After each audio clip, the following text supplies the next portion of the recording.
Ghoul is a psychological thriller, and Tom Meaton, who is here, all six of him, plays a cop who goes undercover. He's investigating a sort of strange double murder, and he goes undercover as a psychotherapy patient.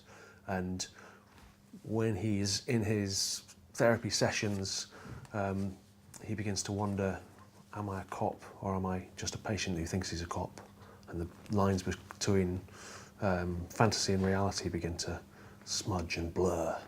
Memento is quite a good comparison to the film because it's really hard to pigeonhole what genre this film is, but it's kind of a mind-bending thriller, and you're kind of you're seeing the world through this guy's eyes, and all of his unsurety about what is reality and what's not. So it does, it kind of messes with your mind a little bit, but in a good way. It's quite a complicated plot, I think, in some ways.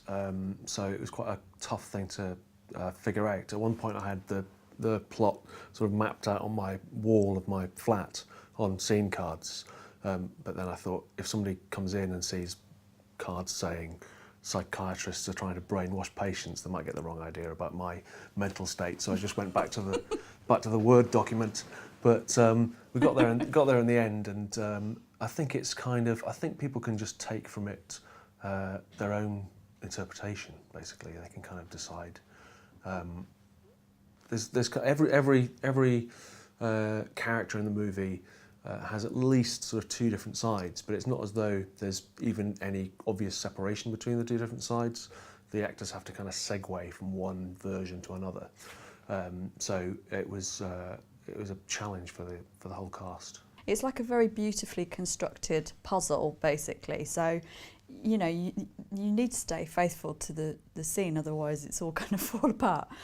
So that's what I felt like when we were acting. I was just like, this scene has got a very clear function, and it leads to the next one and to the next one. I mean, you know, it's got a kind of circularity to it. You know, you were saying that it's something that you'll want to watch again to see what you might have missed or not, you know, having a different perspective once you know what the ending is. But in a sense, you know, it is that theory of memento, like when you read screenwriting books, it's this sense of like, you know, the story is already there, it's just what glimpses you give to the audience. And that's kind of a screenwriting theory anyway, that it's all a bit of an illusion that there's a narrative sequence. It's all part of the same story. But I think that was what was so clever about the script, really.